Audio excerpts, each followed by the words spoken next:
इस ओके, तो recording start होगी आई गेस। ओके, तो हम ये देख रहे थे ये बी टेस्टिं क्या होती है। इसकी एग्जांपल, इजी एग्जांपल समझते हैं कि आपके पास क्या होता है इसके अंदर। आपके पास दो चीज़ें होती हैं और आप चेक कर रहे होते हैं इनमें से कौन सी जो चीज़ है बहुत ज़्यादा अच्छी है। लाइक फॉर एग्जांपल, आपके पास अगर एग्जांपल लें पेज लेआउट का या कुछ भी और, कि आपके पास एक पेज है। इसकी सिंपल एग्जांपल ये होगी कि गूगल के ये लोगो है, ये इनका ओरिजिनल लाइक इधर लोगो लगा हुआ है। अगर इधर इसको अगर वो सिर्फ ब्लू कर दें, लाइक 500 यूजर्स के लिए मुकम्मल ब्लू कर दें, 500 यूजर्स के लिए इसको इसी तरह रहने दें और देखें किस पे ट्रैफिक ज़्यादा आ रही है और इसको वो किस तरह आप देख सकते हैं ए बी टेस्टिंग से, और उन्हें पता चल जाएगा कौन सा वर्जन ज़्यादा अच्छा है। अब हम इधर देखते हैं कि हमारे पास एक ई कॉमर्स प्लेटफॉर्म है, उसका वर्जन ए है और वर्जन बी है। The team wants to test a new checkout button design or in larger text against the existing design। Like version A पहले से है दिस डिजाइन से, वर्जन बी दूसरा डिजाइन है। They hypothesize the new design will increase checkout completion rate। Okay, और hypothesis क्या है कि जो उनका नया डिजाइन होगा will increase checkout completion rate. तो उनके पास क्या होगा, ओवर 1 वीक 20,000 यूजर्स और randomly assigned to see either version A or version B। each user either complete checkout 1 or abandon 0। तो वो ये देख रहे थे। अब क्या होगा इसके अंदर, उसको देखते हैं। और इसके अंदर जो हम कॉन्सेप्ट यूज करेंगे स्टैटिस्टिक, वो conversion rate, the proportion of users who complete desired action. If 500 out of 10,000 users checked out, the conversion rate is 5%। Chi square test या प्रोपोर्शन जी टेस्ट इसको बोलते हैं। ओके, हमें ये सारे रन करने पड़ेंगे तब ये सारा रन होगा। ओके, इसमें क्या होगा था, our outcome is binary converted और not, we need a different test rather than a t test। Okay, इसमें हमारी आउटकम क्या है, is whether conducted sample size calculation. हमारे पास क्या था, 20,000। Before running the test you must calculate how many user you need to detect the expected effect with adequate statistical power। Running too short leaves you under power, running too many takes seeking a data repeatedly. Okay, practical versus statistical significance क्या होती है। An A B testing with 10 billion users can detect difference of 0.01% as statistically significant, but is 0.01% chance was deploying। You must also check what are the measure left in large amount to justify engineering। Okay, हमारा code run हो गया। तो हमारे पास base line conversion rate क्या है, 500। ये हमने खुद से इधर मॉडल को दिया है। Minimum detectable rate +1%। Significant level alpha हमने क्या रखा है, 0.05 या 5%। स्टेटिस्टिकल पावर हमारे पास क्या है, 80%। Required sample size per variant हमारे पास इतना यूजर्स है। Total users needed. Okay, if your platform get 5,000 visitors per day you need to minimum 3.3 day to run this test with adequate power। do not be। Okay, अब इसको देखते हैं कि हमारे पास जो सिमुलेशन आती है 10,000 यूजर्स पर वेरिएंट पे वो किस तरह आती है। और हमारे पास इसमें जो कंट्रोल ग्रुप है और ट्रीटमेंट ग्रुप है उसको देखते हैं। एंड देन हमारे पास टू प्रोपोर्शन जी टेस्ट। ये हमने लास्ट लेक्चर में पढ़ा था कि स्टैट मॉडल किस तरह काम करती है, हाइपोथेसिस किस तरह उसको करना होता है। तो वो भी सारा कुछ इधर है। एंड देन हमारे पास वर्जन ए का कंट्रोल ग्रुप कितना है, 474 कन्वर्जन थी आउट ऑफ 10,000। वर्जन बी की 634 कन्वर्जन आई हैं। Observe lift +1 absolute. Statistical test 2 proportion जी टेस्ट 1 टेल। हमारे पास जी स्टैटिस्टिक्स है, पी वैल्यू है 95% confidence interval for difference. Okay, 95% confidence interval means कि आपके लेफ्ट साइड पे ये वैल्यू आएगी और ये इसके बाहर अगर कोई आएगी। आपको 95% कॉन्फिडेंस है कि इन्हीं दो वैल्यूज के अंदर आपका डेटा जो है वो लाई करेगा। Version B statistical significant better recommended shipping version B to all users. और इस पर बिजनेस इम्पैक्ट अगर हम देखें तो वो किस तरह होगा कि मंथली विजिटर अगर इतने आ रहे हैं तो एवरेज ऑर्डर वैल्यू उनकी इतनी है, 85 है। Additional monthly revenue from the lift is this much, right? क्योंकि आपने एक डिज़ाइन चेंज करने से ये चीज़ इम्प्लीमेंट कर दी। इसकी दूसरी एग्जांपल है आपके वेब पेजेस, कि अगर आपके पास कोई, फॉर एग्जांपल आपने अपना ब्लॉग लिख रहे हैं, आपके पास कोई वर्क पेज है, तो उसमें आप देखते हैं कि आप कौन सा डिज़ाइन काम करता है। अब फॉर एग्जांपल ये इन्होंने एक ब्लैक थीम लगाया हुआ है, और इन्हीं के पास डिफरेंट वर्जन थीम्स होते हैं। लाइक अगर ये इधर पर्पल कलर का थीम है and this is a green theme, और विजिटर्स किस पे ज़्यादा देर कौन से वर्जन पे स्टे कर रहे हैं, तो they can detect it using A B testing. इसके अलावा इसकी एग्जांपल होती है क्रेडिट कार्ड से। फॉर एग्जांपल अगर कोई पे कर रहा है, लाइक अगर टैक्सी ड्राइवर है, ये इन ड्राइव सर्विस है, और कार्ड से लोग पे कर रहे हैं, तो उधर वो देख सकते हैं कि by using this technique whether लोग कार्ड से ज़्यादा पे कर रहे हैं या कैश ज़्यादा पे करते हैं, लाइक टिपिंग अमाउंट किस में ज़्यादा अच्छी होती है। तो ये सारी इसकी हैं। और किस तरह करनी है, creating two variables of page, randomly splitting your traffic, measuring your engagement, और वही जो हमने इधर किया था। हमारे पास दो वर्जन थे, हमने उनका स्प्लिट कर दिया, like version A version B में, कंट्रोल ट्रीटमेंट ग्रुप में, समरी, और देन हमने स्टैटिस्टिक्स वगैरह उधर अप्लाई की, and then we got these results. So this is what the A B testing looks like. अब इसको देख सकते हैं कि हमारे पास checkout conversion rate with 95% confidence interval, like 95% confidence in our result that version A is the curve of control is a 4.74%, and version B हमारे पास testing जो था 6.3, जो हमारे पास वर्जन बी था टेस्ट ग्रुप, वो सिग्निफिकेंटली उसने हायर परफॉर्म किया है, राइट? और अगर मैं इसकी कम्पिलेटिव कन्वर्जन रेट देखें ओवर टाइम, तो उसमें भी वाजह है कि लाइक द मेरे पास जो बी वर्जन है टेस्ट, वो उसने ज़्यादा अच्छा परफॉर्म किया है। लाइक उसकी जो कन्वर्जन रेट परसेंटेज है वो ज़्यादा है than our old version B. So it is worth to change from version one to version B. Okay, next हमारे पास एक और चीज़ हो जाती है, time series analysis in detail. Okay, अब टाइम सीरीज एनालिसिस क्या होता है? टाइम सीरीज एनालिसिस मीन्स कि आपका जो आपके पास टाइम फैक्टर आएगा वेरिएबल्स के अंदर, और like forecasting weekly sales for inventing planning, हमारे पास इसमें प्रॉब्लम क्या है? ये national grocery chain needs to forecast weekly sales for each product categorize to optimize inventory level. If they over order, they waste money on perishables and storage. If they under order, they will, okay। तो इसमें क्या कर रहे हैं कि जो एक store है उसको अपनी सेल्स फोरकास्ट करनी है यूजिंग देयर पास्ट डेटा।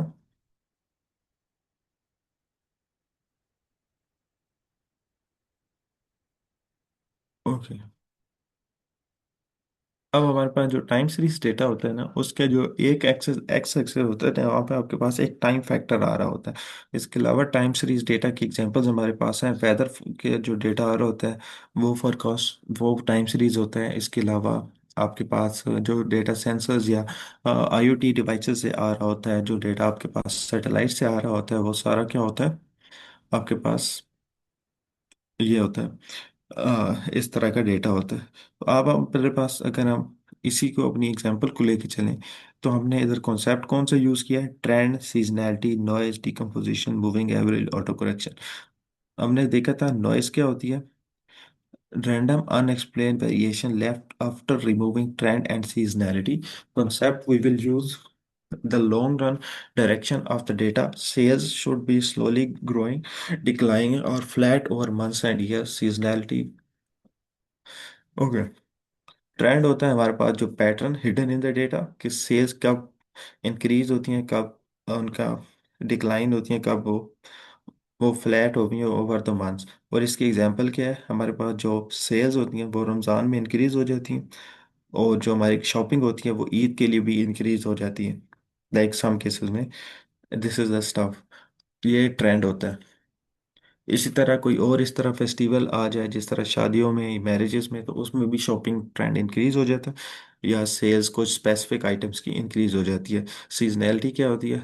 वही रिपीटेबल साइकिल्स जो अभी हमने एग्जांपल देखी, लाइक हायर इन नवंबर दिसंबर, क्योंकि वो न्यू ईयर होता है तो उसमें भी सेल्स इंक्रीज होती है, लाइक एक ओकेशन होती है सबके लिए। ओके, इनवॉइस हमारे पास होती है, इसको हम देखते हैं। एक हमारे पास चीज होती है सिग्नल वर्सेस नॉइस। जो हमारे पास सिग्नल होता है वो होता है एक्चुअल वैल्यू। फॉर एग्जांपल अभी मैं बोल रहा हूँ, तो सिग्नल इसमें क्या होगा, मेरी आवाज़ जो मैं कन्वे करना चाहता हूँ, और नॉइस इसमें क्या होगी, मैं बैकग्राउंड पे अगर कोई आपको अलग आ सकती है, लाइक कोई आवाज़ आ जाए, वो नॉइस होगी। लाइक हम वो और रैंडम्स हमारे पास जब भी कोई डेटा आ रहा होता है like IoT say that contain noise, या तो हम उसको क्या करते हैं फर्दर, हमारे पास जो सिग्नल होता है, जो हमें एक्चुअल चीज़ चाहिए होती है, उसको रिमूव करते हैं। ओके, यहाँ तक अगर किसी का कोई क्वेश्चन है तो वो काइंडली पूछ लें, नहीं तो हम आगे मूव ऑन करते हैं।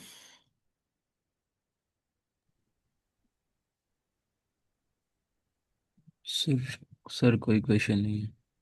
ओके, थैंक यू साबर सिंह। ओके, हम एक नेक्स्ट चलते हैं, डिकम्पोजिशन। और डिकम्पोजिशन क्या होती है हम में, और इसको हम आगे एग्जांपल में भी देखते हैं, पर डिकम्पोजिशन यही होती है कि आपके पास जो चीज़ें आ रही होती है ना, ये तीनों, इनको आपने अलग अलग करना होता है कि ट्रेंड्स क्या है, पैटर्न क्या है, सीजनैलिटी क्या है। और आपको सीजनैलिटी कैसे पता चलती है, based on your domain knowledge. अगर कोई सैटेलाइट से डेटा आ रहा है, या कहीं से आ रहा है, या इंटरनेट यूजर्स का डेटा आ रहा है, तो ऑफन होता है कि कुछ घंटे होते हैं जो पीक आवर्स होते हैं, राइट, मे बी रात के टाइम हो, दिन के टाइम हो, या किसी टाइम भी हो। नॉइज हमारे पास वही सिग्नल होती है, हमने इन चीज़ों को अलग अलग करना है। This help us understand what the data driving the data is, like जो हमारे पास डेटा है वो किस लिहाज से किन पैटर्न्स को फॉलो कर रहा है। हमारे पास मूविंग एवरेज होती है। Moving average is simply mean कि आप अपने जो कुछ ऑब्जर्वेशंस होती हैं उनको कंबाइन कर लेते हो ओवर ए रोलिंग विंडो। ये हम हमारा नेक्स्ट एक मॉड्यूल आएगा टाइम सीरीज एनालिसिस का, कंप्लीट वीक का, तो हम इसमें उसको भी देखेंगे। It eliminate short term noise to reveal the underlying trends, कि मूविंग एवरेज किस तरह काम करती है। मूविंग ट्रेंड फॉर एग्जांपल, अगर आपके पास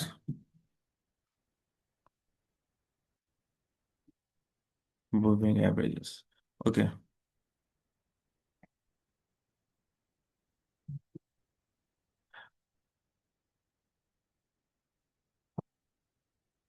मूविंग एवरेजेस इस तरह आप समझ लें कि आप इसमें 40 फॉर एग्जांपल कुछ डेटा पॉइंट्स आपके पास आ रहे होते हैं, हर सेकंड के डेटा आ रहे हैं, तो हम 30 से 40 पॉइंट डेटा को कंबाइन करके उसकी कैलकुलेशन कर रहे हैं।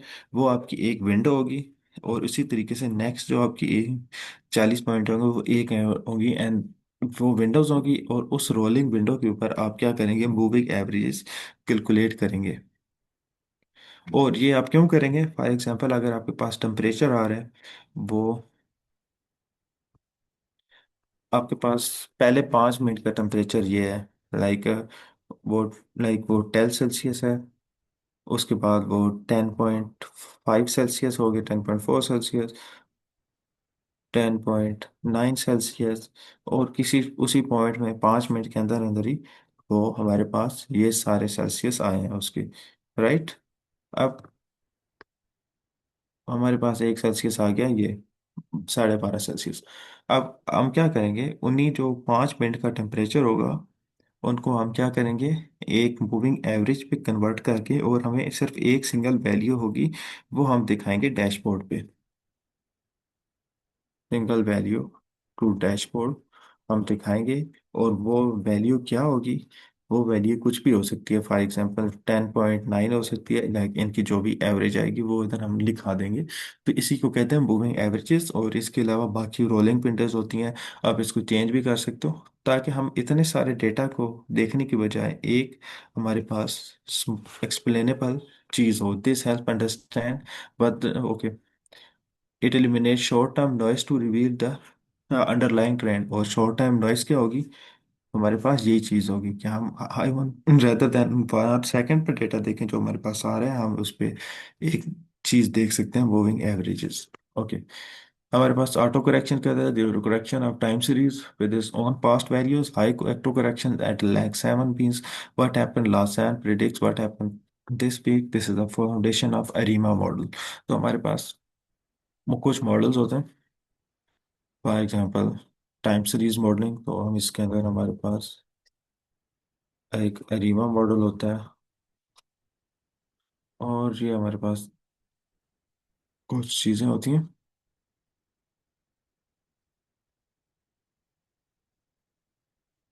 Auto regressive integrated moving average,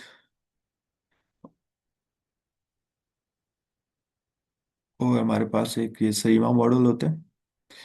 अब इनके बेस्ड ऑन हमारे पास जब फर्दर नॉलेज देखेंगे तो हम इसको देखेंगे कि ऑटो रिग्रेसिव क्या करता है, seasonal auto regressive integrated moving chance वो क्या करते हैं, और हमने कौन सा कब यूज करना होता है। राइट।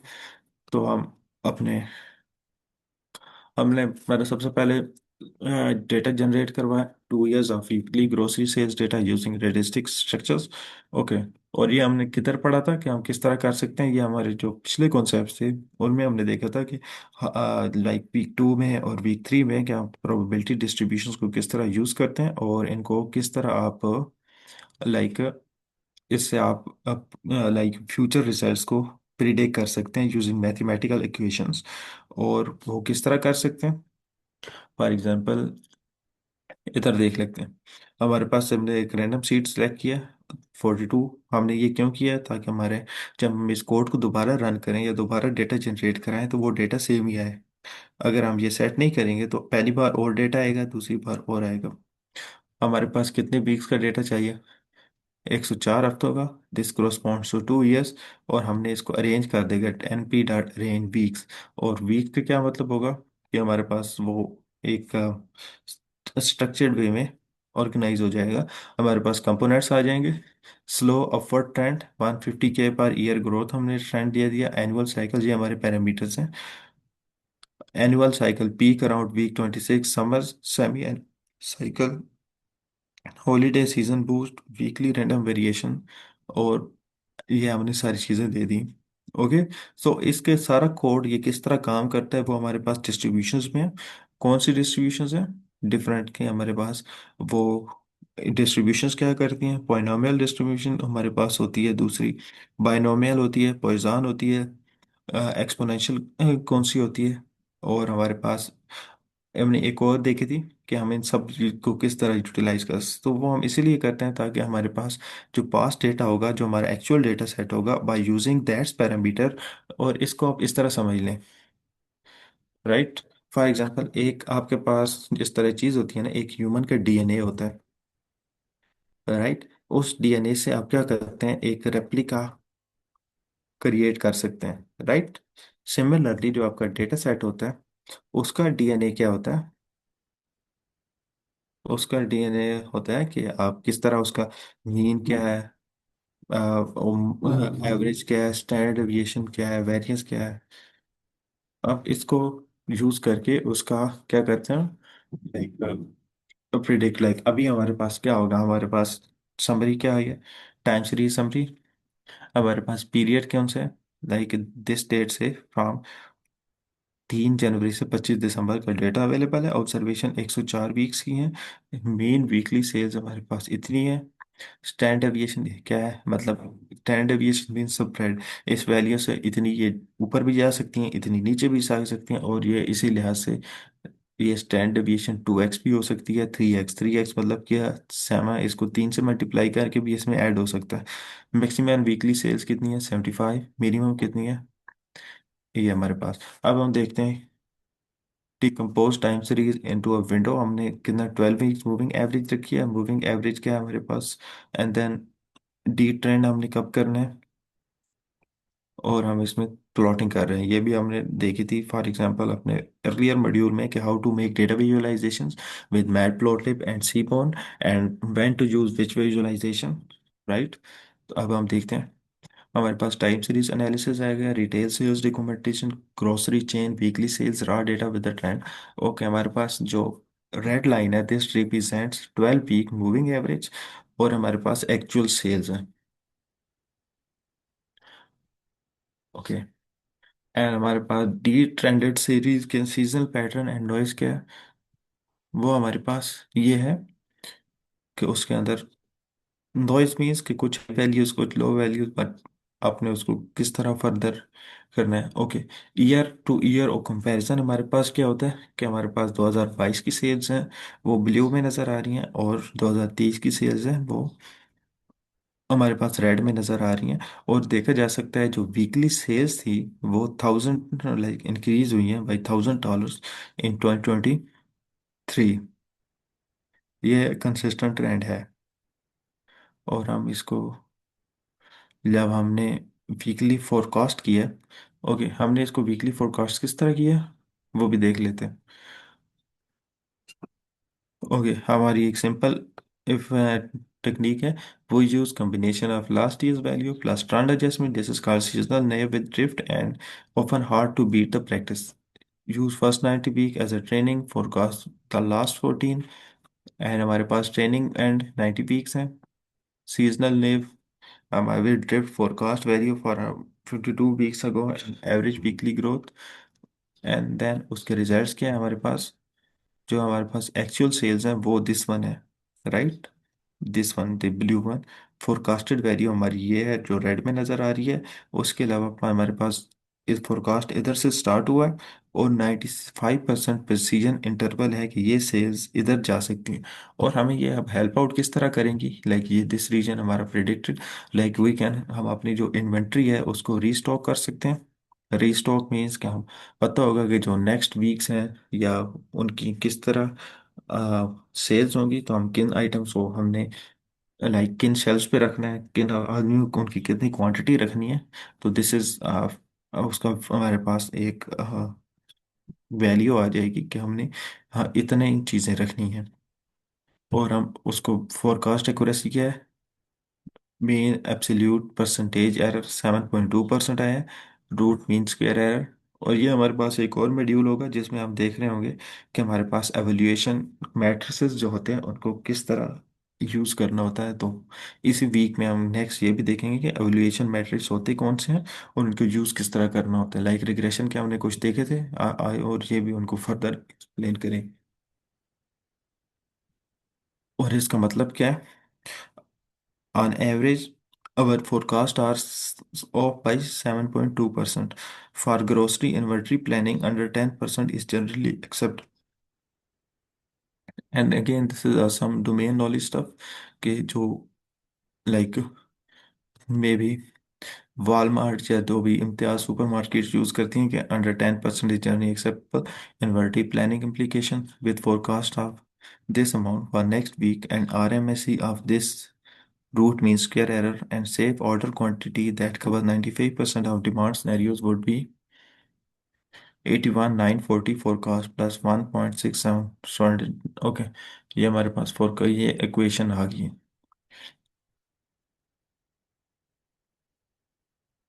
ओके, सो इसमें हमने देखा कि किस तरह एक हमें अगेन स्टैटिस्टिक्स हेल्प करती है टू इन वेरियस इंडस्ट्रीज।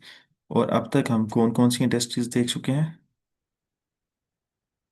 अब तक हमने ये इंडस्ट्रीज देखी हैं कि हेल्थ केयर में किस तरह काम करना होता है, प्राइसिंग रिस्क में किस तरह काम करना होता है, insurance company, quality control, like आपकी फैक्ट्रीज में किस तरह यूज होती है, प्रिडिक्टिंग प्रॉपर्टी, रियल एस्टेट में product decisions at scale, A B testing, demand forecasting, like आपका सेल्स डेटा किस तरह ये इसमें काम करता है।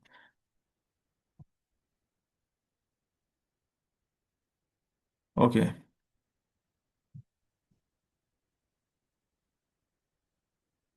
तो हम वापस चलते हैं नेक्स्ट कॉन्सेप्ट पे। अब हम एक और हमारे पास कॉन्सेप्ट पता है, बेसिक थिंकिंग इन मेडिसिन। हमारे पास केस स्टडी क्या है, interpreting a positive diagnostic test. A patient test positive for a rare disease, the test is advertise as 99% accurate, the patient is terrified, but what is the actual probability that they have a disease, right? Okay, this is arguably the most practically important application of statistics in everyday life, and most people, including many doctors, get it wrong. Okay, अब इसमें हम again, इसमें हम कौन से use करेंगे, Bayes theorem जो हमने लास्ट अपने मॉड्यूल्स में कवर भी किया था, लाइक वीक 2 में कवर किया था बेस थ्योरम। और हमने इसकी कुछ चीज़ देखी थी कि आपके पास ये हमारे पास प्रोबेबिलिटी कैलकुलेटर है, and that notebook is available somewhere here में भी वीक 2 में हो या वीक 1 के कुछ आखिरी लेक्चर्स में हो। तो हमारे पास क्या P represents probability of disease over positive trend, probability of positive test disease, और ये हमारे पास इक्वेशन है। इसमें हम prior probability probability use, prior probability क्या होती है? Your belief about something before seeing new data, right.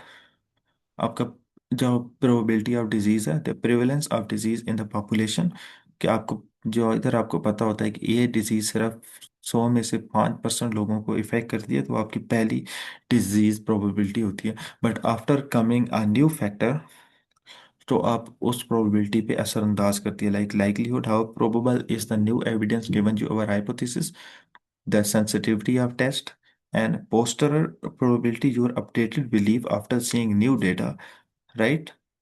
This one जो हम फाइंड कर रहे हैं, राइट, ये क्या फाइंड कर रहे हैं कि हमारा जो लाइक लास्ट प्रोबेबिलिटी का बिलीफ था आफ्टर सीइंग न्यू डेटा, वो किस तरह शो होगा। सेंसिटिविटी क्या होती है? The probability a test correctly identifies someone who has the disease, true positive rate. और स्पेसिफिसिटी क्या होती है? Probability a test correctly identifies someone who does not have the disease, the base rate fluence fallacy, ignoring the fair probability. How rare is the disease when interpreting test result? This is why highly accurate test for rare condition can still be wrong.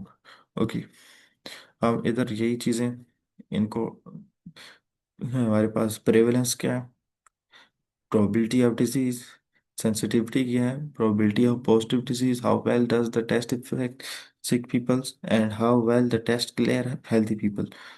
तो that is हमने equations है जो हमने last week में पढ़ी थी, sensitivity, and then medical diagnostic test क्या आ गया? टेस्ट सेंसिटिविटी 99%, स्पेसिफिसिटी भी 99%। रेयर, वेरी रेयर कंडीशंस क्या है, और हमारे पास ये सारी चीज़ें आ रही हैं। अब इसमें रिजल्ट क्या है? The 90% accurate test for disease affecting 0.1 of population has positive predictive value by, this mean if you test positive there is only 9% chance you actually have the disease. 91% of positive results are false positives. Why? Because the disease is so rare that even a very small false positive rate generates many false alarm related to a few. Okay, हमारे पास false alarm क्या होते हैं? Like आपने इसको इस example से समझते हैं कि आपने प्रिडिक्ट किया है आपके सेंसर ने कि उस जगह आग लग गई है, बट एक्चुअल में आग नहीं है। That is a false alarm. Like this is type 1 error भी कहते हैं इनको। This is exactly why population wide screening for rare disease require careful design. It is also why a second confirmatory test is standard medical practice. Okay, हम कर सकते हैं next हमारे पास visualize the base rate fallacy with fluency diagram. Okay, हम इसको देख सकते हैं। ओके, हमारे पास वही जो हमने इक्वेशंस अप्लाई की थी, Bayesian reasoning in medical diagnosis. Okay, out of 10,000 people test, disease prevalence कितनी है? 0.1%। Number of people, true positive, sick plus positive, false positive. Like false positive means जिनको हेल्दी बंदों को आपने क्या कर दिया था, उनको कह दिया था कि नहीं बीमारी है। False negative, sick plus negative test, and true positive healthy plus negative test. Okay, and disease prevalence कितनी आई है हमारे पास? 0.1% prevalence our scenario, and 50% threshold. और how prevalence determine whether a positive test is meaningful. Okay, अब इसको क्या होगा? If you test positive for this disease, true sick among all positive tests is 9 out of 108, or probability you are actually sick is 8.3%. After a second independent positive test, what is the probability? The probability will updated probability क्या होगी? 90%. This is why confirmatory testing is so important. Each positive result updates the prior and probability coverage rapidly. Okay, तो हमने जो अपनी examples पढ़ी थी, ये Bayes theorem से को वो किस तरह यूज करना होता है, लाइक और ये हमने लास्ट भी देखा था कि there are lot of concept like पर हम देख रहे होते हैं based on your experiment design and stuff कि वो कब किस जगह पे यूज होगा। हमारे पास एक फाइनल हम प्रोजेक्ट देख लेते हैं that combines all of this stuff and then we will go with our questions. Customer churn analysis of our telecom company. What is the meaning of churn? Churn means कि आपका जो for example एक customer ने एक बार चीज़ खरीदी है तो कितनी प्रोबेबिलिटी है वो नेक्स्ट भी आएगा. लाइक कस्टमर रिटेंशन रेट या कस्टमर चर्न रेट. हमारे पास द बिजनेस प्रॉब्लम क्या है? Telecommunications company is losing customer to competitor. Acquiring a new customer cost approximately 5 times more than retaining an existing one. Okay. Acquiring a new customer cost approximately 5 times because company को दोबारा marketing करनी पड़ेगी. They need to build a new there audience they, और उन्हें दोबारा अपना क्या करेगा, एक अपनी कस्टमर बेस बनानी पड़ेगी. इससे अच्छा है कि उनकी जो पहली कस्टमर बेस बनी बनाई है they will retain that. So when the customers are repeatedly buying their stuff. The company has compiled historical data on 1,000 customers, their usage pattern, plan type, tenure, and whether they churned, cancel their subscription in the last quarter. The analytics team has been asked to answer these questions. What is the overall churn rate? And how is statistically different across customer segments? Customer segment mean customer purchasing some electronic devices, or customer ages, their segmentation based on age group, their segmentation based on their price data. Which features most strongly predict churn? Can we deploy a model to identify at a high risk customer before they leave? And so why this is important? So when a customer, so they know when the customer is about to leave based on his purchasing behavior, they will offer him some compensations or offer him some discounted prices. So this will help to retain the customer. Given the cost structure, what is the expected ROI? ROI is a abbreviation for return on investment of targeted retention campaign. This is the complete end-to-end analysis, and we will follow, define, explore, test, model, interpret, recommendation. This is workflow. Similarly, like we have seen this multiple time, like हमारे पास random seed है, customer से हमने अपने sample कर दिया. हमारे पास 1,000 customer है. Features क्या है हमारे पास? tenure months, monthly charges, sport calls, contract types, और देन हमारे पास होती है churn probability as a function of these features. जो हमारे ये सारे फीचर्स आ रहे हैं, और उन्हीं को हमने एक इक्वेशंस बनाई है. और ये इक्वेशंस आप किस तरह बनाते हो? Like everything is like these, आपके जो मैथमेटिकल फंक्शंस होते हैं उनको आप बेस्ड ऑन दिस डेटा पे अप्लाई करते हैं. Like longer tenure is equal to less likely to churn. Like वो द पर्सन्स आर बाइंग, तो जो आपके पास लॉन्गर टेन्योर होगा, लाइक जितने ज्यादा नंबर ऑफ ईयर्स होंगे आपकी प्रोबेबिलिटी उतनी कम होगी कि वो customer will left the company. Higher chances equal to more likelihood churn, or higher charges, more support calls is equal to more frustrated is equal to more churn. Tech support reduces churn and intercept. Like tech support, like whenever your customer support uh, like completes their ticket, so in this way. Okay, so here we have created that like a data frame and stuff. You can see it here, like Telegram churn data set overview. Total customer 1,000, 456 lakh, 45% are churn and 54% retained. और हमारे पास churn rate क्या है? Contract type 1 year, 2 year, month two month. तो ये हमारे पास individual. अब हम इसको क्या करते हैं, फर्दर एक्सप्लोरेटरी एनालिसिस करते हैं. एक्सप्लोरेटरी एनालिसिस हम इसमें why we use exploratory analysis?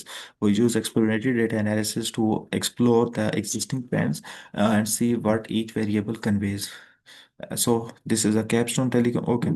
Tenure distribution by chance trace. We can see that the values are clustered around these months.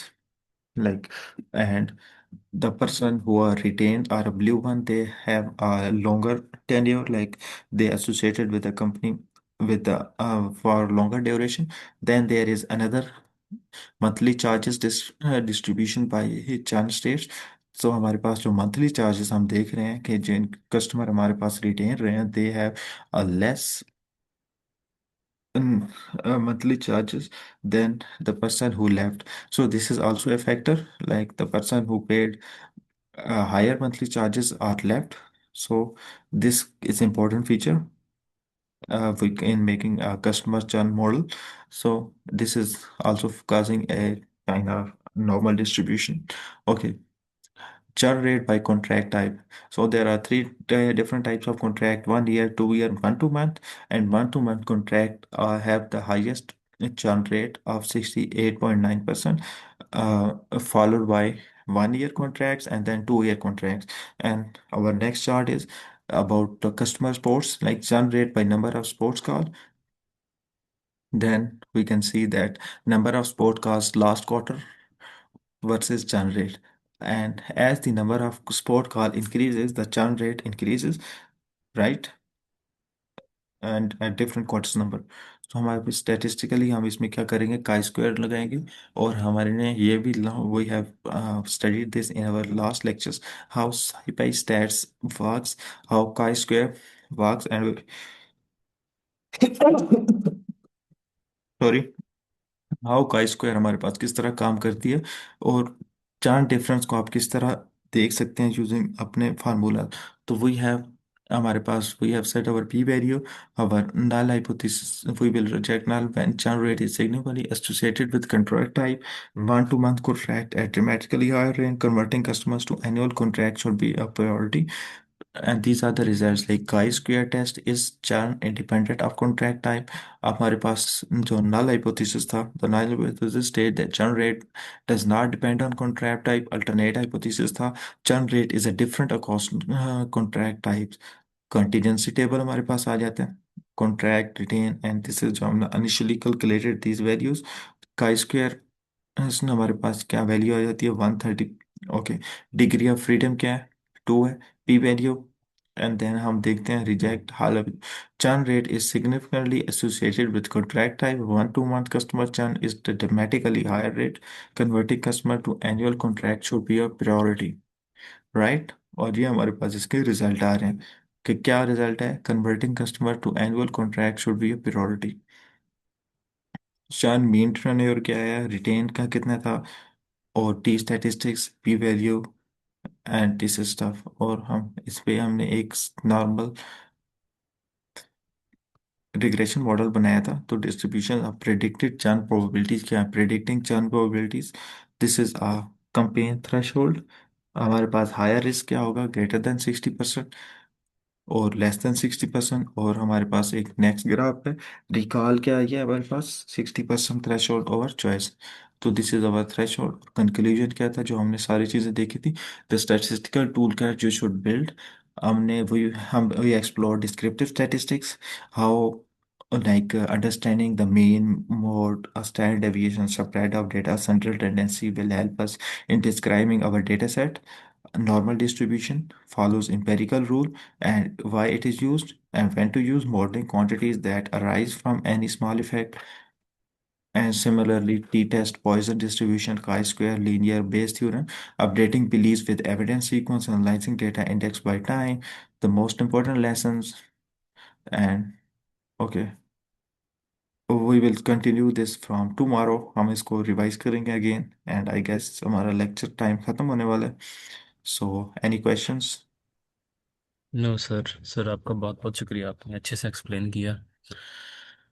तो आज के लिए आई थिंक इतना ही, फिर मेरी क्लास है 9 बजे, तो फिर नेक्स्ट इंशाल्लाह कल पढ़ेंगे। ओके, आप अपनी रिकॉर्डिंग ऑफ कर लें। जी सर, थैंक यू। ओके।